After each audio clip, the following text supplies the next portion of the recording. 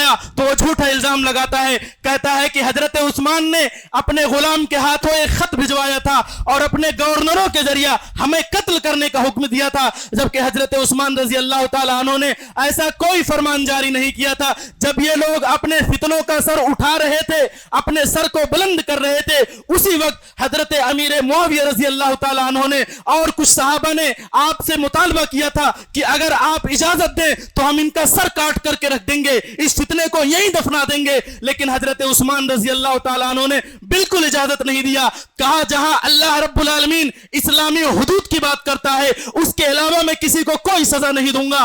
الغرض حضرت معاویہ رضی اللہ تعالیٰ عنہ مدینہ آتے ہیں, خطبہ بھی دیتے ہیں اور اپنے تقریر کے درمیان ایک دھمکی بھی دیتے ہیں کہ اگر تم نے حضرت عثمان کے خلاف کوئی بات کا ارادہ کر لیا ہے تو مجھے مت بھولنا, میں بھی یہاں موجود ہوں. حضرت امیر معاویہ پھر بھی فتنے کو بھاپتے ہیں ہیں اور حضرت عثمان رضی اللہ تعالیٰ عنہ سے یہ کہتے ہیں کہ آپ ہمارے ساتھ شام چلے جائیے، لیکن حضرت عثمان دیار رسول کو چھوڑنا پسند نہیں کرتے ہیں۔ بعد میں حضرت معاویہ شام واپس چلے جاتے ہیں۔ بہرحال ان بلوائیوں نے آپ رضی اللہ تعالیٰ عنہ کے گھر کا محاصرہ کر لیا، آپ کا گھر پورے طور پر گھیر لیا، آپ کا پانی بھی بند کر دیا، آپ کا کھانا بھی بند کر دیا، اور آپ اس مسجد کے اندر، مسجد نبوی کے اندر نماز پڑھنے سے بھی روک دیے گئے۔ ایک دن حضرت عثمان بن عفان رضی اللہ تعالیٰ عنہ اپنے چھت سے آتے ہیں، ایک مرتبہ ام حبیبہ رضی اللہ تعالیٰ عنہ آپ کے لیے کھانا اور پانی لے کر کے جاتی ہیں۔ ام المومنین ہیں، ان ملعونوں نے آپ کی بھی عزت کو پامال کر دیا، آپ کی گستاخی کی،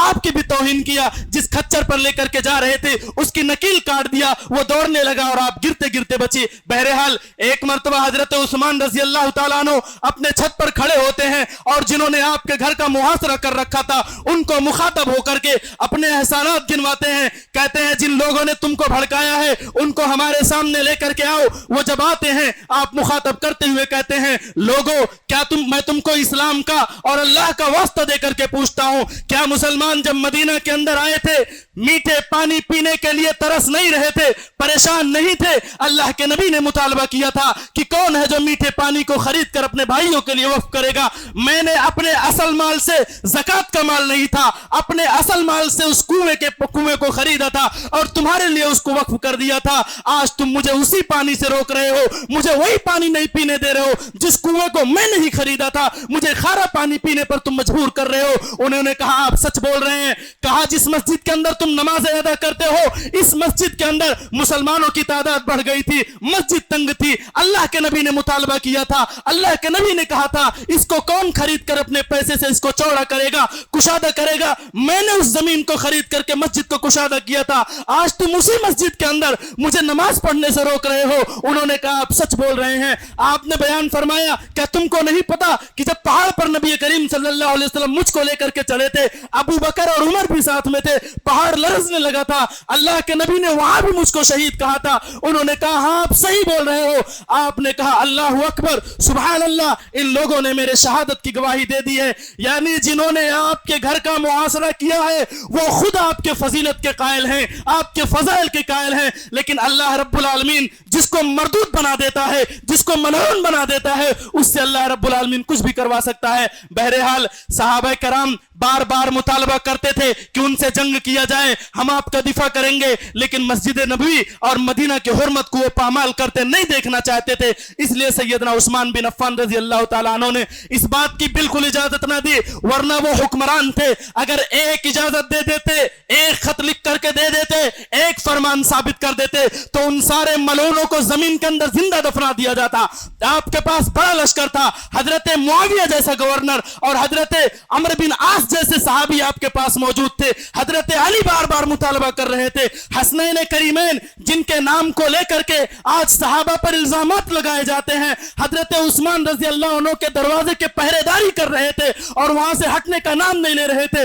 کئی صحابہ تھے جو آپ کے دروازے کے پہرے داری کر رہے تھے، وہ سب جنگ کرنے کے لیے تیار تھے، لیکن سیدنا عثمان بن عفان مسجد نبوی اور مدینہ کی حرمت کو پامال نہیں کرنا چاہتے تھے، اس لیے آپ نے ایسا اجازت نہیں دیا، آپ نے جنگ کرنے کی اجازت نہیں دی۔ بہرحال ایک دن ان لوگوں نے آپ رضی اللہ تعالیٰ عنہ کے گھر کے اندر داخل ہوئے، آپ قرآن پڑھ رہے تھے، آپ رضی اللہ تعالیٰ عنہ روزے سے بھی تھے، اور ان ملعونوں نے آپ پر حملہ کیا، آپ کی بیوی کا ہاتھ بھی کٹ گیا، پنجہ بھی آدھا کٹ گیا، اور آپ رضی اللہ تعالیٰ عنہ کی گردن ان ملعونوں نے کاٹ کر کے آپ کے جسم سے الگ کر دیا اور آپ کو شہید کر دیا۔ بے دردی کے عالم میں جس تکلیف کے اندر، جس آہ و کرب کے اندر امیر المومنین سیدنا عثمان بن عفان رضی اللہ تعالیٰ عنہ شہید ہوئے ہیں، جتنے ظلم کے پہاڑ آپ پر توڑے گئے ہیں، پوری تاریخ اسلام کے اندر کسی اور پر اتنا ظلم نہیں کیا گیا ہے، اتنا اذیتناک تکلیف کے ساتھ کسی اور کو شہید نہیں کیا گیا ہے۔ اصل پانی تو آپ کا بند کیا گیا تھا،